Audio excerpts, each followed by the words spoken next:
Come on. Hello. Yes, we are live. I was late sending out the link to our guests, so they're going to be a little late, but that's And my it's fault. not their fault. No, it was me. It's what happens when you get old. You start yelling at things. Huh? Huh? What?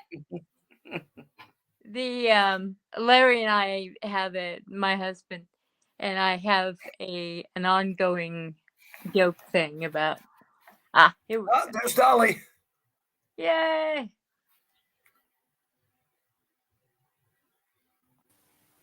And we have Dolly. Hi. How are you doing? I'm doing fine. How are you today, hon? Whew. It's been busy. I ordered a new bed, and it's a birch bed. In other words, no allergens, only natural materials and stuff. Right. And I have an over 100-year-old bed. So I had to order a special frame for the bottom part of it. And I had to put it together, and whoo, crazy. Oh, That no was hard. kidding. Yeah. Well, we are on the air. We are live. Hi. So, okay, here we got Preston. It was entirely my fault because There's Preston. my We're on the brain air, just Preston. kind of went south. I was trying to warn people that we're on the air so somebody doesn't do something. Hello, Connor. Did I show you a new intro? Oh, this is No, we didn't use my our intro brother's this week. grandson. And We didn't use our intro this week. Okay. Okay.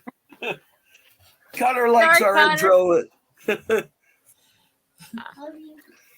Connor likes our intro music. He was wondering if we used it this week. And I said, nope. Well, now you have to play it for him later. So he can see it later. There you go. Anyway, I must say that I can see the resemblance. I've been told that I look like Dolly. Oh wow! And I can see it we got the glasses and the You have a chin, I have a chin. It's all there. Well, you gotta bleach your hair, Melody. And no. Oh no, I don't do that. That's all me. Yeah, that's you. That's my natural. I'm children of the corn. I have no color in my hair at all. My dear late mother was a beautician, and I was her guinea pig. Oh. So I had my hair every color in the sun, and I know I will never. I admire people who bleach their hair because no, not again.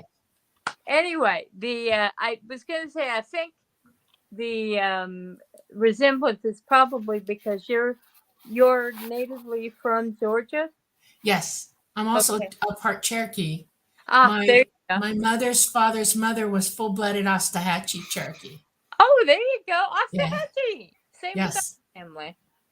Yeah. Okay. Well, there we go. We got some Apache in us too, though. Yeah. Okay. I'm also Southeast Asian, and I'm Japanese and Korean as well. Oh, there you go. Yeah, I got a lot of Oriental blood in me. Yeah. And Native American is Asian. It's Aboriginal Asian. So there you go. You're a healthy person. You have that good, hearty, mixed blood. That's what makes you healthier. Yeah. Anyway, Preston, I'm sorry. I didn't mean to ignore you. It's just sitting there. I'm being ignored. Sorry, Preston. You get women talking. You know how it is. Anyway, well, with all the UFO stuff going on right now, and I mean, it's been insane. And I'm not even talking about the balloons. I think we can dismiss the balloons, but there's been all of these sightings all over the place and very similar ones. I mean, have you been noticing that, or am I the only one watching this? I'm gonna let Preston answer first. Okay. Okay. I mean, there's been sightings regularly for decades upon decades. We know that this goes back to before recorded history. Yes. Since 1947, it did really ramp up quite a bit. really to unprecedented levels. Yep. But as things like Roswell happened and Yep. more crash retrievals, and having interviewed a number of what I would call whistleblowers, it became clear that at some point we started to what we call reverse engineering this technology. Yep. And started hearing more and more buzz, more and more talk about triangular craft, and people saying that these are not genuine ET craft. These are our own. Right.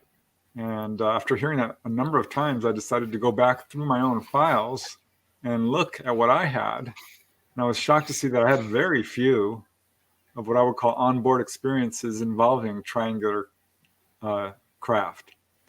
And that that was probably right. These were our own.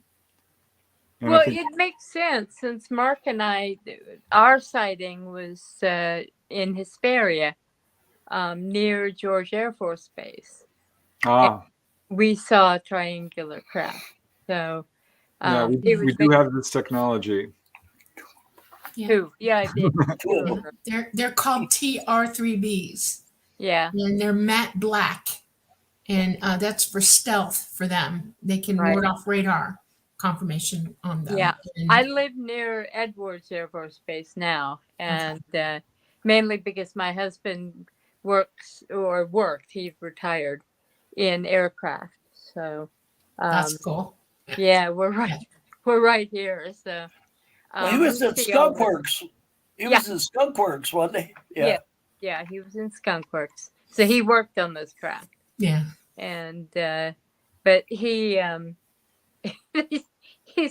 he of course can't talk about any of that. Right, exactly. When you want to ask a question, I know I have several issues with that as well. And when I left it to me, when I left the B2 program, they tell you what you can and can't say.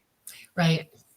Yes. And there's a lot of stuff I can talk about with the B2, but the only thing I can talk about the B2, the only thing I can say about a B2 is I was on base, and I was told to report to the field, and I was picking people up, and I was parked. I have really pretty good security clearance, and I hear it before I see it. And I was like, oh my God, I know what that is. I've only heard one other one in Miami, and everybody's like, oh man, it must be close. Listen to how loud it is. And I'm like, no, not yet. It's 5 or 10 minutes still out. And they say, how do you know that? And I said, because I think it's pretty big.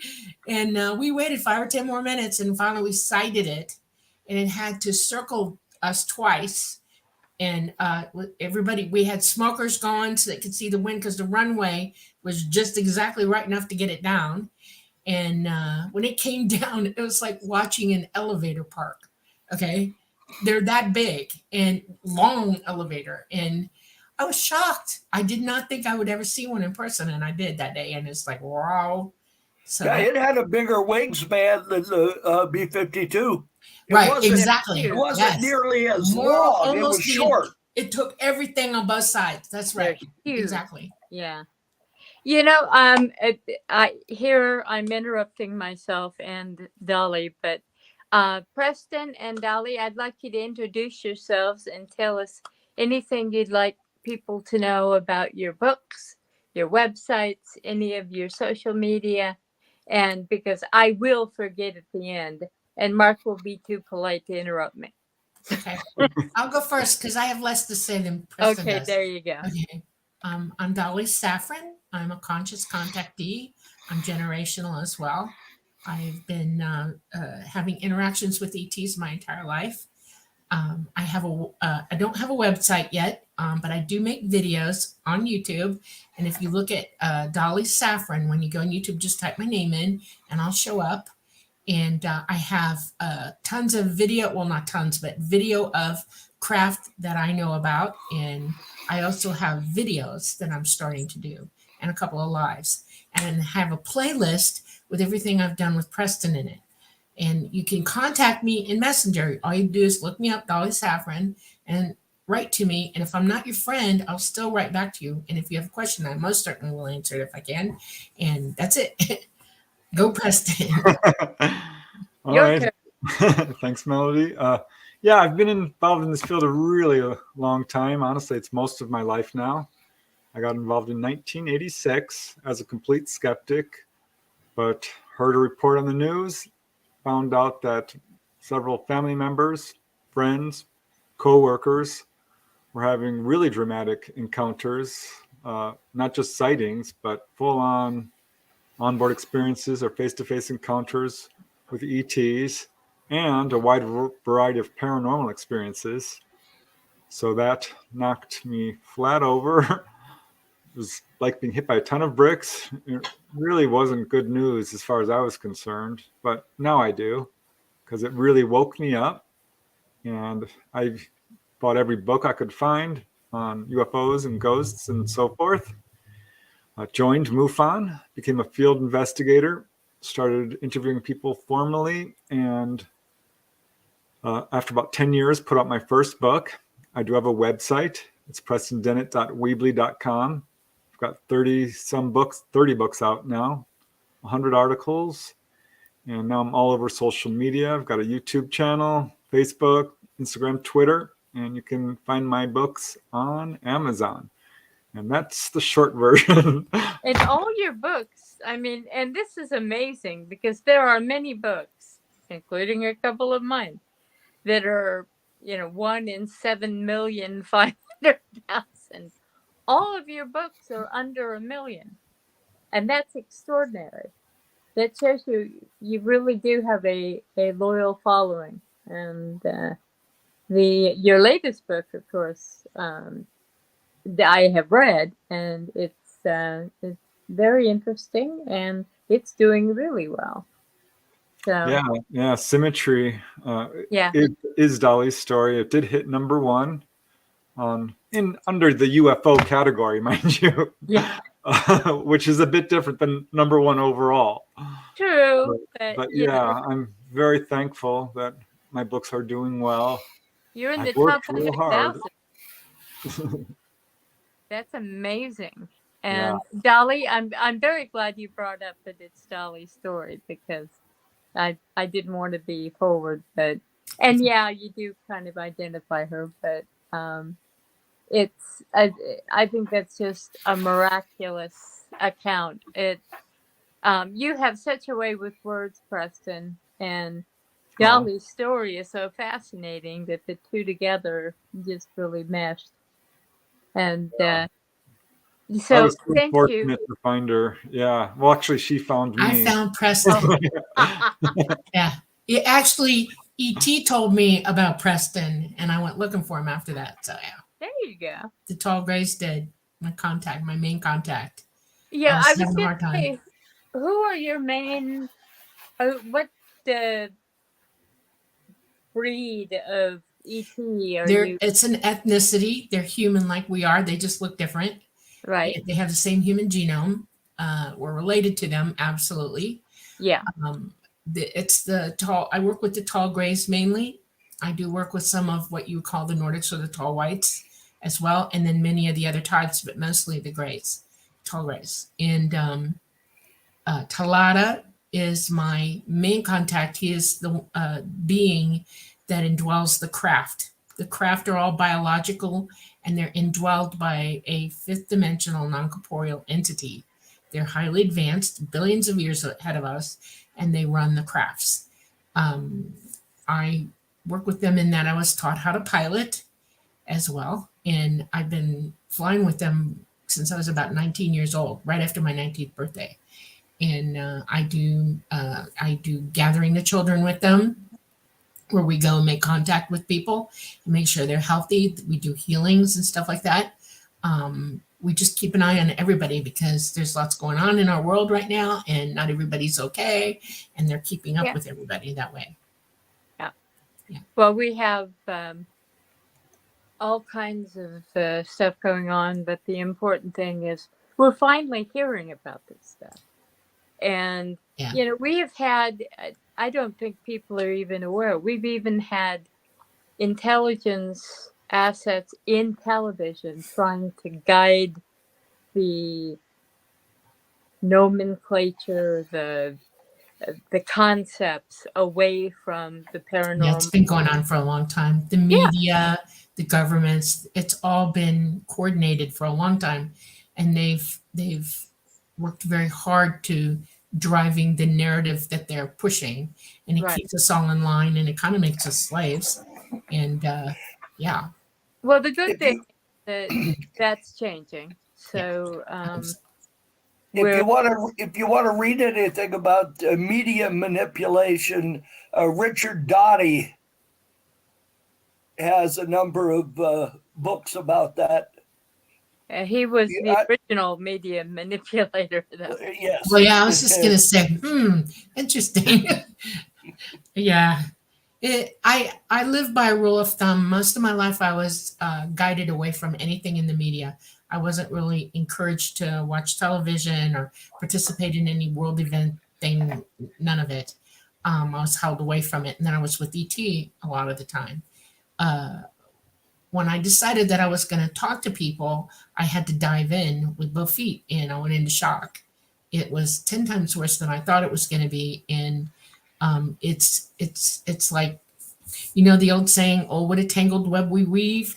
Yeah. This is a big web. It's tangled, and there's all kinds of things out there that are just not okay or true, and people think all kinds of very strange things, and they don't have the scientific foundation to be able to absolutely hear or common sense think their way through what they're hearing, and that was purposeful by them.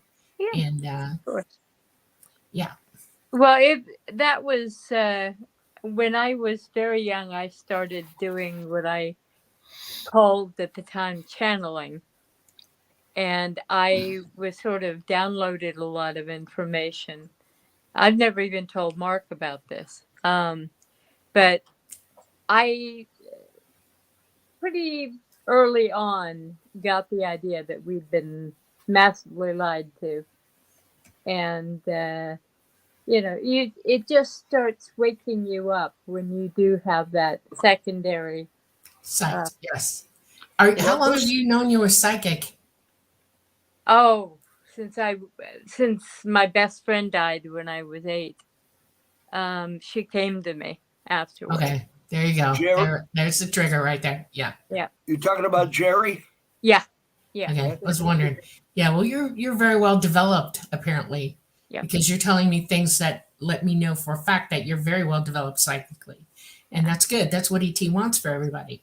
You know. Yeah. Well, we have to be plugged in. Right. If we're not, and of course it comes with some bad things. I knew when both of my grandmothers were going to die, and my aunt and my mother. It's not terrible though, because you can still be in contact with them, right? You do get messages back and forth. That's the one thing that I learned early, was that just like you're talking about, instead of moaning it and bewailing it, yes, I missed them. Yeah. I wasn't physically with them anymore, but I still had contact. Yeah. And I decided to use that to my advantage, contacting them on a regular basis. And I always knew that they were near and that they did watch over me and everybody else in the family. And so I looked at it as an advantage, I guess is the best way to put that. How many people do you know can talk to somebody on the other side and say, I need help. I need you to help me figure this out, and get an answer. That's cool. So that's one of the perks, Yeah. I think we need to bring Preston into the conversation. Yeah. There you go. He's sitting back. Well, I totally get what you're saying, Melody. It's sometimes hard to know when bad things are going to happen and you have forewarning of it. I've had a lot of precognition and psychic stuff myself, because after I found out UFOs were real, I did start meditating and had a real spiritual awakening, and started having a lot of precognitive dreams. And it wasn't always nice things that you were finding out. But I think ultimately it does soften the blow a little bit. It helps you deal with major loss of loved ones, for example. But I talked to a lot of people who've had these experiences, and they will say the same things. It's like, I don't like it. I don't like, knowing that someone close to me is going to die, or that this or that is going to happen. Well, I had one instance in which, in fact, Mark and I suffered 2 losses 2 years ago. our younger sister died suddenly, and she. But I didn't know anything about that. I didn't see it coming, and I think I was my contacts screened that for me, so I wouldn't know it was coming, because if I had interceded, it would have made the whole experience much worse for her. Oh, And wow. I see that now. But and then 3 weeks later, my dear sister-in-law, my brother's wife, passed away suddenly, and but Mark has had his only real paranormal experiences since Beverly passed. I don't know if you Yeah, want to several share that. times. I Yep. never believed in any of that, to be honest with you. But since my wife has died, I've had several incidents where, it had to be her. Let me tell you a real quick story. My grandfather was 86 years old and he caught pneumonia. So we put him in the hospital and he was just about over and ready to get out. And I was visiting him. And he told me, he says, it's funny what you dream when you're in a place like this. I said, what do you mean? He says, last night I dreamed that Ruth, that was his wife who had passed on earlier, that her and my brother, who were also gone, came to me and told me it was time to go with them. And he says, I told him, no, I don't want to go. I want to be with the grandkids, and I got stuff to do. So, and he laughed about it. And he wasn't the type he wasn't that type at all. He never talked about things like that. So I left. I said, well, okay. So I made arrangements to pick him up the next day. When I got home, we had got a phone call that he had passed away. His heart had stopped. Right. So that made me really consider something was going on there. Yeah, Well, that's unusual, actually. When someone is about to pass away, they are often visited and sometimes told that, your time is coming up. I think I've always thought perhaps we lost our mother when I was in my teens and Mark was in his 20s. And I have always wondered if my mom didn't come to get him, and that was the difference. That's possible. That's truly possible. My dad, I knew when my father was going to pass, and he and I made a deal that I wouldn't react negatively, okay? And he and I were in cahoots together because he wanted to talk to everybody he knew. And for about a week before he died, I was making phone calls, putting him on the phone. And he was having a grand old time. He was like, woohoo, we're doing this. And he was preparing himself. He knew it was coming. And I thought, this is hard. And the night but before the morning where he did pass, he was up all night long with me. And he talked all night. He would not shut up. And my mom went to bed for a while. She couldn't stay awake anymore with him. And in the morning, I'm an RN, so I was really his hospice nurse, but we had hospice backing me up, and they came in the morning to bathe him and, come behind me and check what I'd done all night. And he wouldn't let me give him any meds. He wanted to be totally conscious when he left. And he was so happy to get the bath. I mean, he was just like, yay, this is great. I'm good. And when they started to leave, I walked in the room and I said, Mom, get in here right now. I saw him starting to leave. Oh, yeah. And I let her listen to his heart. I let her hear his last beat. And he had a big old grin on his face. But it was smooth sailing for him. He went, okay?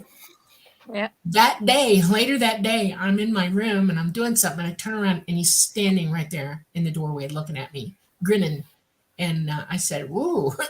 I mean, he looked fully formed. I mean, he was all there.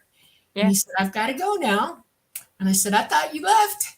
He says, well, I'm hanging out for a little while, but I'm going to go walkabout. That was his way of saying I'm traveling. Right. And I said, cool, And he said, take care of your mother. And I said, I would. And he said, everything we talked about, remember? And I said, right.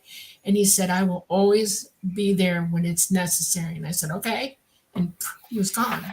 Yeah. 3 days after he died, my mother needed proof. My mother did not believe, okay? She would waffle, okay? And my dad promised her he would give her a sign. In the back of my house, I had a light that never worked from the day I moved in. There was nothing we could do about it. It was a dead light. And it was 14 degrees below zero, and we had to let all the animals out. And she was standing there. We were both wearing blankets at the doorway. And all of a sudden, that light went on, off, on, off, on, off. And she started screaming and shaking. And she said, that's it, he did it. And I'm like, yes, he did. And it's a sign that's well known to us. And she believed after that. And every time somebody's passing in my family, my father shows up and tells me. The last one for me was my brother. And they took me to the other side, and I saw them all sitting at a long table, grinning at me on the other side of the table. And I saw a place sitting in front of me with a name card on it. I thought, oh, Lord, this is me. You know, I didn't want to look at it first, and now looking down. And I did, and there's my brother's name. It was a full 2 months before he passed. I did not know what to do. I have a sister-in-law, and I didn't know if I should tell her or what, okay? And I tried to tell her, and then I got a phone call the next day that he had COVID. And there was no sense in it at that point. He died February the 13th.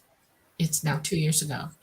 And that really shook me. That one shook me. My father's shown me plenty of other people that were leaving, gave me the information, and I didn't react as wildly as I did because it's my brother. Right, yeah. You know? My sister dying was the same way. Yeah. You know. And, there's been some studies on this, by the way. I think it's like 80% of people will have a sign of, following the death of a loved one that they are still around. And I remember when my mom passed away, it was absolutely devastating. She was quite young, 49. It was very sudden. Yeah, no real warning. And I did not believe in life after death. So it really tore out the foundation of everything. And was still years later having a hard time with it. She died in 84, and it was in 1991. I had moved out. I was like 26 years old. I was in my new condominium complex, playing my guitar and sort of grieving still. Right. And suddenly the light in the living room flickered. And not like flickered, but it turned off and then on. And was at this point reading a lot about these sort of things and really reaching out to her because I was having dreams and out-of-body experiences and so forth. So I'm like, Mom, is that you? Is anybody here? At that moment, my answering machine let out a big, long beep by itself. This is not something you can make it do. I mean, it can't do this. So that was a clear sign that, so I jumped up. I'm like, oh, okay, if this is you, here's what I want you to do. And it was a big ask. I mean, can't believe I said this, but I said, if this is really you, I want you to move the brass statues that I have on my toilet. There's these 3 little brass statues of, a turtle and so forth. And they're pretty heavy. And I don't know why I asked that, but I wanted proof. I wanted absolute, undeniable, conclusive proof that she was still around. And it was the next day that I heard this crashing noise. Like, what could that be? And I'm running around the house because this was not possible. This was not someone knocking on the door or anything. This was a crash. I'm like, well, shoot, I can't find anything. And finally, I walked into the bathroom, and all 3 of those brass statues were on the floor. Wow. Stupid me, first thing I did is pick them up and put them back on and tried to knock them over myself. I regret not taking a picture and saying, oh my God, look. But no, you could not knock them over even if you were pounding and anything. That was her. I got my proof. Yeah, with my sister, I did a similar kind of thing where I said, she had sent me, or she showed up on my call log. And her phone had been dead for weeks and not charged, and it wasn't active. And her number shows up. And I said, oh, okay. So I put it down and I said, if that was you, wait a couple days for somebody to call, and then bring your number up, but I'll tell you when. So a couple days went by. I had other phone calls, other people. The call log didn't have her in it, and I said, okay, now,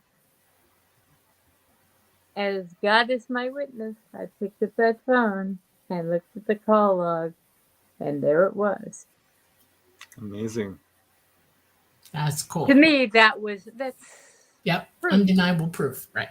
Exactly. And Marcus had a couple of those things happen also. And my sister-in-law likes texting, even from the other side. So he's gotten... Yeah, I've gotten 2 texts from a phone that doesn't exist anymore. Now, there was nothing in them. They were blank. But just the mere fact that the phone number showed up when the phone literally doesn't exist anymore.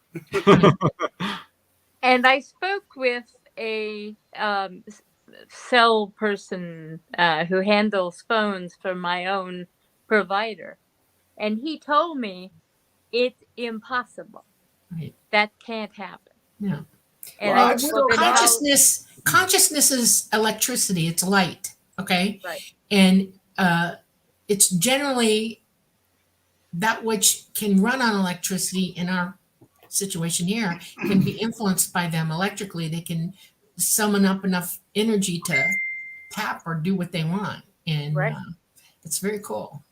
Yeah. Well, the guy from AT&T told me that phone numbers are stored for 5 years after someone gives up the number. And my wife hasn't been gone for 5 years. Right. So she's still using it. Yeah, there you go. Yeah. Somebody She's going, else. okay, got a call. That happened to my dad too, actually. Yeah, my dad, after he passed away, his girlfriend called him, or called me, I should say, and said, I just want you to know I got a sign from your dad. His phone number came up just yesterday on my phone. I'm like, Yeah, wow. that's very common. I hear that all Yeah. the time. And in fact, it's more unusual that people don't get some kind Exactly. of sign. Well, that's the point. You know, if you're able to use your abilities like you're supposed to, you see and hear things beyond what you're able to, just not, in the body, not using your ability, and the whole world will open up to you. You'll see sights and sounds and hear things. All your senses amplify. It's really very cool. So. It's amazing. And I remember, it's been a number of years now, but I went to Stonehenge. Ooh. And yeah. And I came up over, and of course, our family is largely English and Irish and Scottish, And we came up over the rise to where you see it. And as it started to rise up, that's what it looked like. It just hits you like, Yeah. And they now are, they are positing that this was a something like the pyramids in Egypt and some of the other sites. An energy conduit, and and there we are. It's that if you're open to that energy, it'll hit you. Right, exactly. And it can be spooky, but it's also, strengthening and that sort of thing. Yeah. Preston, have you noticed your own psychic abilities? I know we discussed the ESP app and your ability with that. Have you found your own sensibilities enlivened through your meeting with Dolly and Oh yeah, yeah. It's definitely that's 100% true. I've had a lot of astral projection experiences, and often I would go to meet like family members, my brothers and sisters, and they couldn't see me, while they're in the body, or even I would meet them out on the other side when they're astral projecting, and they don't know it. And they're like, I won't remember this. I'm like, how could you not remember this? I mean, I'll remember it. I would do everything to get them to remember, go back to my body, and of course they wouldn't. Yeah. Quite frustrating. And you start to feel like a ghost and almost question the validity of your experience. So I did this to Dolly. I thought, you know what? I'm just going to visit her. I'm going to visit her astral projecting out of body. I was in California. She's in Florida, right? And so I popped over there, and this is not hard to do once you learn how to do astral projecting. You just concentrate on a person, and you can get to them pretty easily if you know that, certainly. And I did, and I popped out in her house and saw her walk. Yeah, I'm like, oh my gosh, I'm here. And I walked, standing there, and she comes in through the doorway, and I can see she's got her she's talking on the phone. She's got the phone up to her ear, and I'm looking at her and wondering if she can see me, not even thinking she could, but suddenly she whirls around and her hair goes whoosh and she looks right at me in the eye. And I'm like, oh my gosh, I think she can see me. And she could. And she says, well, this is what I thought she said. She says, I can't talk now. I am being robbed. And I thought, oh no. And strong emotion will pull you right back into your body. Yeah. And Oh yeah. Yeah, it sure did. And I woke up thinking, well, I don't know. Maybe I imagined that. I don't think so. We were talking every day at that point because, I'm doing interviews for the book and so forth. And she calls me up and she starts talking. And I'm like, well, if she was robbed, I think that would be the first thing she would say. So it must be wrong because she didn't mention it. And she was a few sentences in when she said, oh, by the way, I saw you last night. You came over to my house, didn't you? And I'm like, yeah, I did. You saw me? She's like, yeah. And Dolly will confirm this. And I said, what did you say? Because, I heard you say something and I didn't want to tell her because I like confirmation. And she says, oh, well, I saw you. I was on the phone. It was the middle of the night. And I saw you and I said, I can't talk now. I'm on the phone with Rob. I'm like, oh, okay. Rob, I get it now because I heard you say Rob and I thought robbed. Yeah. I do mediumship work every now and then, and there's this young man that I've always helped, and he called me at 3:30 in the morning, and I said, what do you need? And he said, I need to talk to you right now. I need to talk to you right now. And I'm like, okay. And he's blurting everything out. And I whirl around and I look and Preston's right there. And I freaked out because he didn't look like he does now. He looked young. He had big long hair on him, buff. And I'm like, wow, in my head. And I'm thinking, oh my God. And I said, I can't talk to you right now. I'm on the phone with Rob. And he was just gone after that. And when I called him the next day, I was thinking maybe he doesn't remember. Maybe he was dreaming. And I was waiting for him to bring it up first. He didn't. So I had to. And then he said, yes, And that's how we figured it out. So, and then I paid him back. I waited about a week. And I went over to his house. It was nighttime. He was in bed. And I was like, hey, woohoo. And he's like, oh, he was shocked. So, yeah. One time I couldn't get his attention and I stomped his floor real hard. He heard that. And go back and forth. I've taken him places too. I realized that he can hear me. Not everybody hears everybody when you're astral projecting. That is a thing. And I'm not sure. I have no clue other than what I think. And for what it's worth, I think you have to be somewhere on the same psychic level, ability, vibrational level, whatever, for you to hear the other person. Yeah. Now, I can hear anybody, but I've learned from my experiences my whole life, and I've I operate that way. I can hear you think, but not everybody else can. I've learned that, and it takes a while to develop a rapport. So yeah. No, And Dolly, also, yeah, what do you think of Dr. Stephen Greer? Well, because he talks about using ESP to contact the aliens. Do you yes, he do you uses think there's anything meditation, to that? and he uses a tantric ability technique where they chant and they use your ability to lift yourself, like a remote view. You leave your mind and you go up as high as they are and you call to them, and then they should hear you, and then they'll come down and show themselves. He is very good at that. He's very good at Eastern philosophy and the meditative stuff. I think that he has a lot going on, and I watch him and back and forth and back and forth, and sometimes I'm alarmed and sometimes I'm questioning, but he does have something going on really big, and we all just need to stay calm and So whenever I talk to keep our somebody minds about, straight.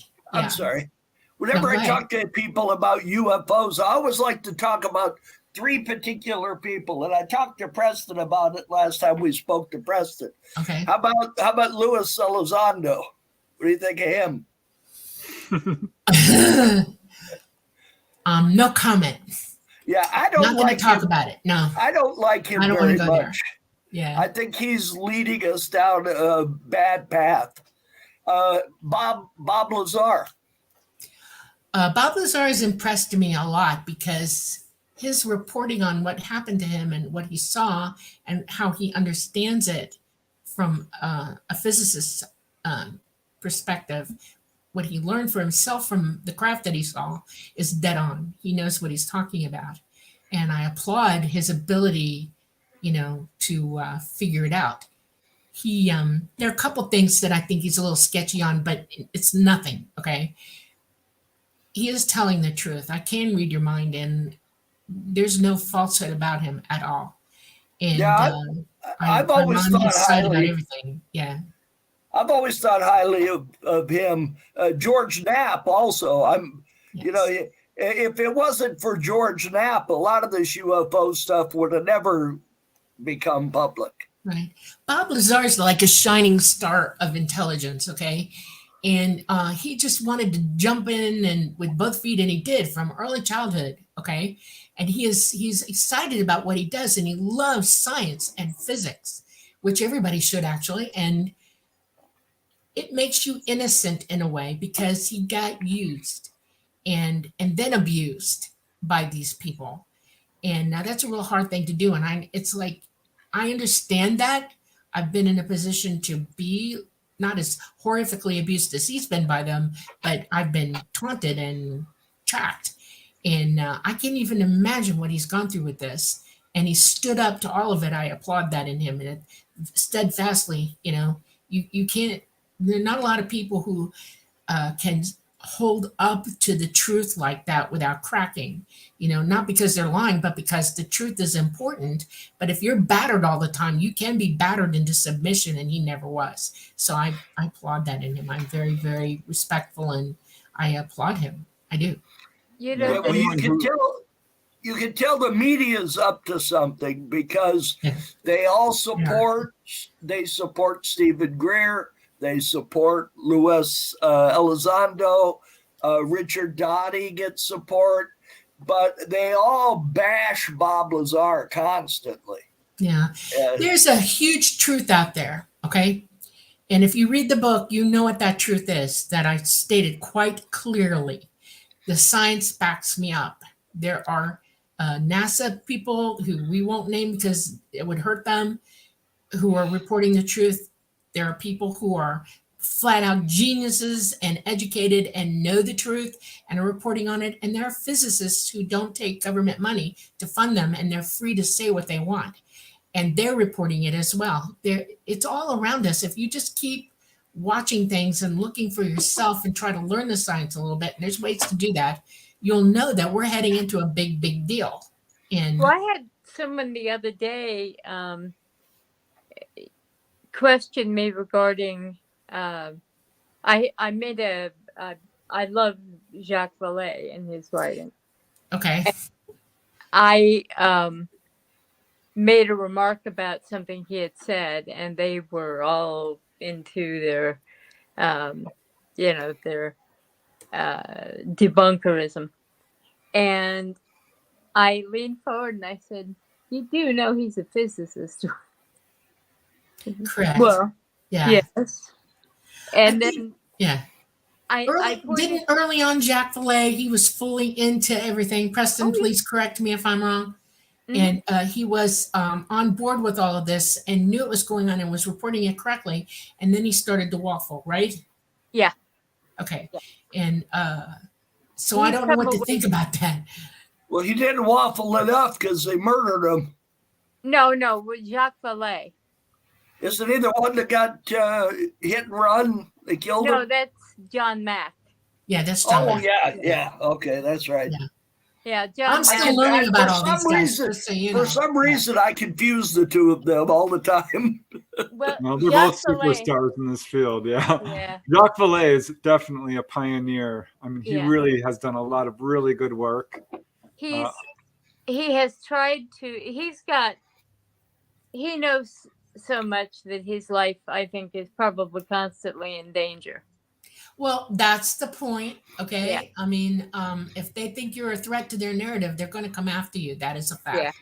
And they'll use any tactic to turn you to their narrative or wipe you out. Take your pick. And I call them the Cornell boys. The yeah.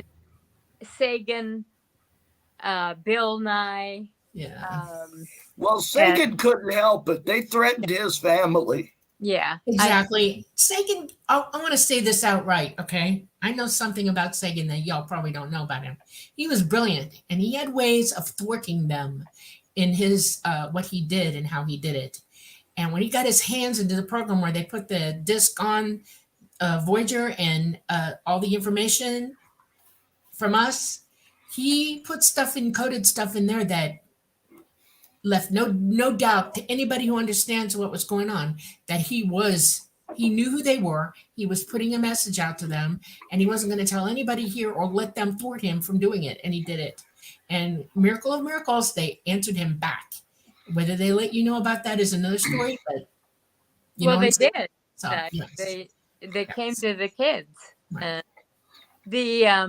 And the amazing thing about Sagan, and to go back on my thwarting his issues, he actually went down to see an old, I guess you'd call him a friend, Terence McKenna, who was an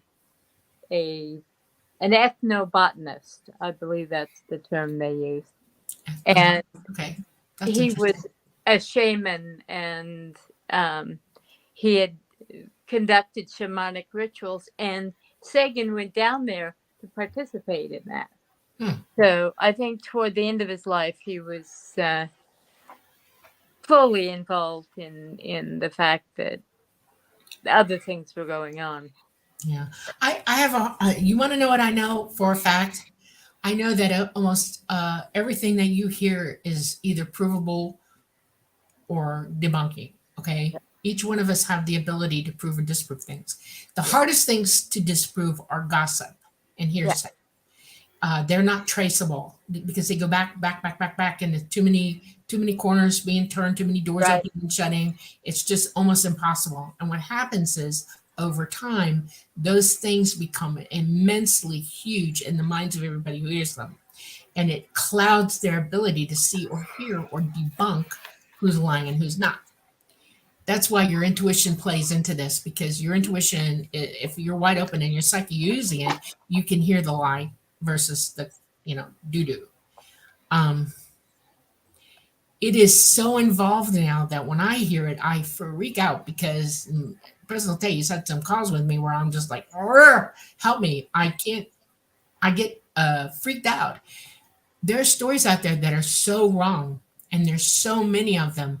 And there are people now who are spinning these wild yarns, and it's incredible. And it's hurting us here because it's hard to coordinate the truth and send it out as truth when there's so many other things batting back at it and trying to prove it wrong. Yeah, I call the government. Go ahead. If you get involved in this field, you'll learn pretty quick that you are going to be attacked. I've been called every name in the book. And sometimes it's, people are quite vicious about it. Yeah. And I think if you want to ferret out the truth, what you do is you look for the people who are being attacked, like Bob Lazar, who really had nothing to gain by going forward and a lot to lose. And we're not going to find the answers from our own governments. That's quite clear. And I always say this, what we know about extraterrestrials and what it's like to be contacted by them and who they are is not coming from the government. Right. It's not really even coming from a lot of researchers out there who are what I call shoe fitting and cherry picking, putting forth their theories first and the evidence second, which is not how you do science. If you want to find the answers, it comes from those who are having contact. People like Dolly. Well, that's always been the case. The problem with, especially when we're dealing with the media, 10 more minutes. Okay. The media people who are driving the narrative. I want to bring something up. I was counseled recently about this by my contact, and he wants me to talk. And you guys are great, and I'm going to let it out through you. Okay. One of the things that I have guarded, tremendously guarded, is letting names out of places, people, places, or things. And there's a reason for that, because a name has authority. The name of a place has authority. A thing has authority if you name what it is. That's to us in our generation, on our planet, that's how we value things. And it is a tricky business. And when you're telling the truth about things, you can only tell the truth from yourself. Right. You're the only one who can defend what you say. Okay. So Talata, my contact, is a nickname that I gave him. I will not divulge his whole name. I never will. Until you all are clearly able to hear him talk, you're not going to know his name, and he will have to be the one to tell you. Mama, I will never tell you her name. I will never tell you the name that they give their world where they live. I've given some hints about the language, and that's because they have roots in our world, and I was told I could, but they're just words. The reason I do this is because everybody else is naming everything with authority, and nope. Unless you have personal experience, you have personal firsthand knowledge, your own authority, you can't speak to anything. And it would be dangerous for me to do that because others could pick up what I'm saying and add authority to it with no permission from me. And this is happening now. And it's a big deal. And I want everybody to think about that. I want you to hear what people say to you and say, how do you know this person's name for real? Where did you hear that?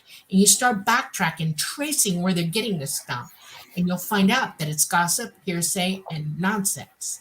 And there's no foundation for it at all. I'm my own foundation. My experience is a foundation. And I'm very careful about that. And my advice to everybody is take what I say with a grain of salt and go prove it for yourself. I always say a boulder of salt. Right. You can't know anything except through your own experience.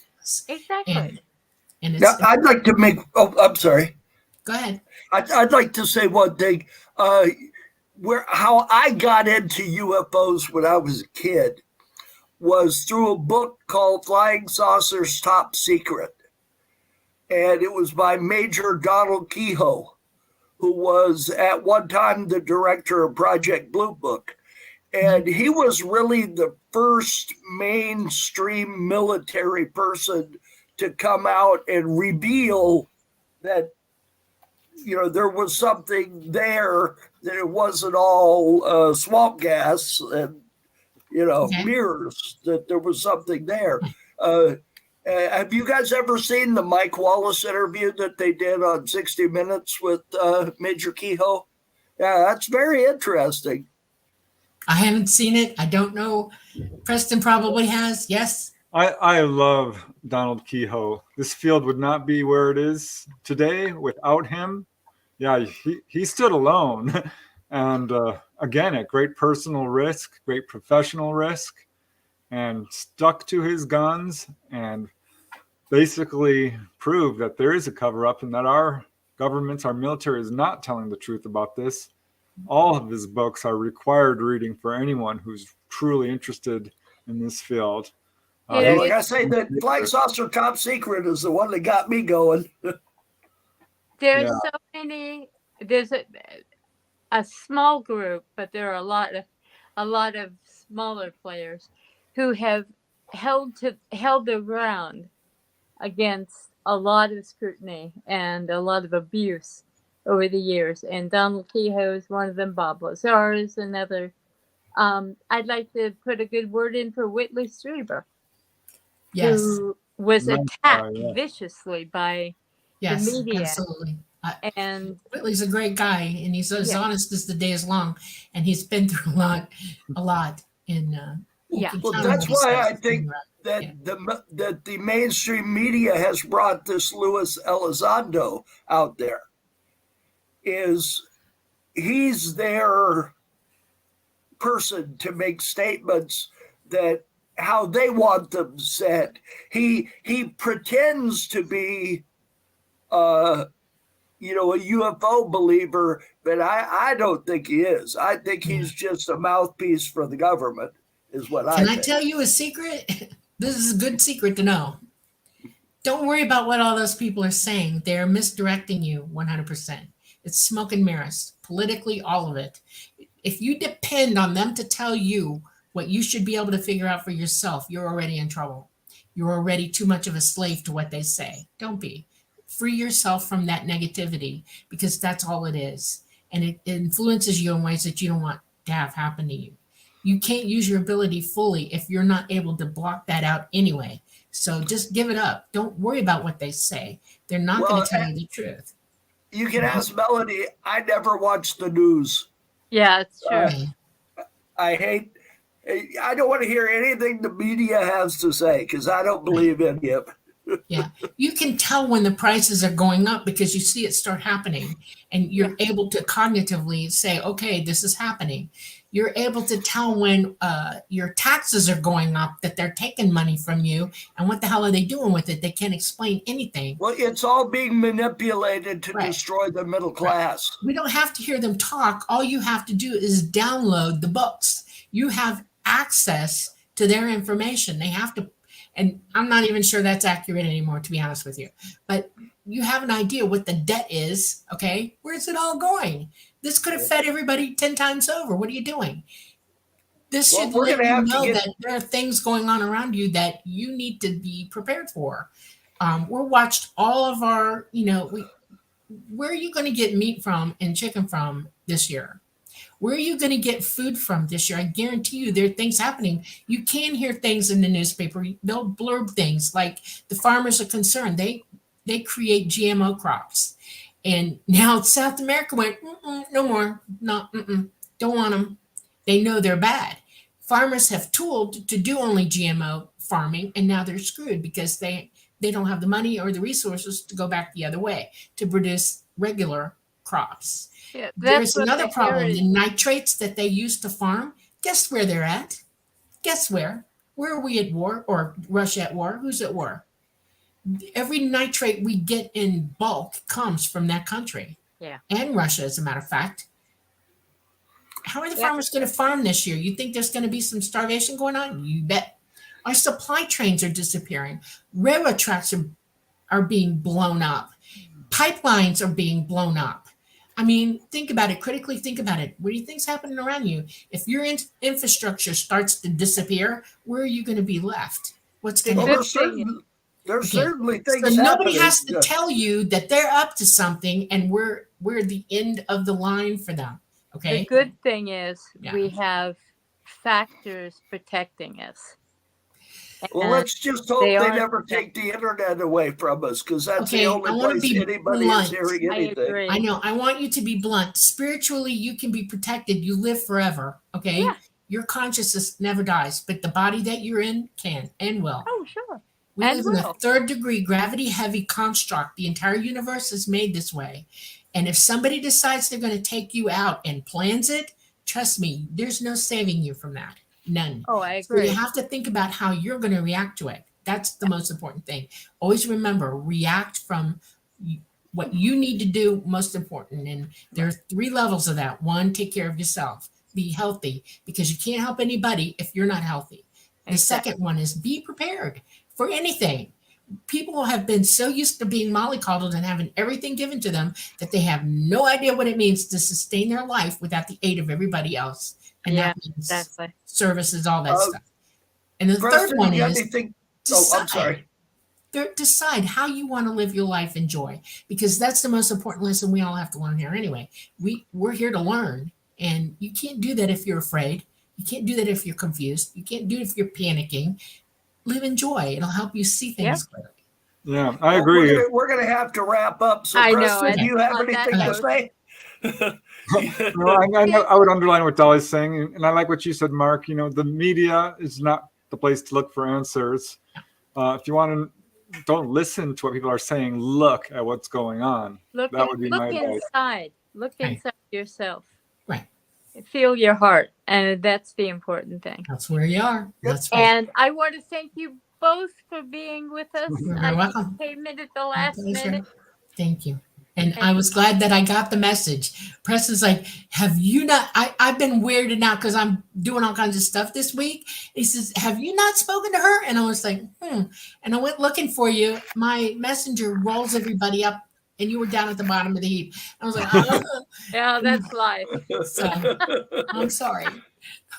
All right. Well, Bless you we'll have both. to have you guys back. Absolutely.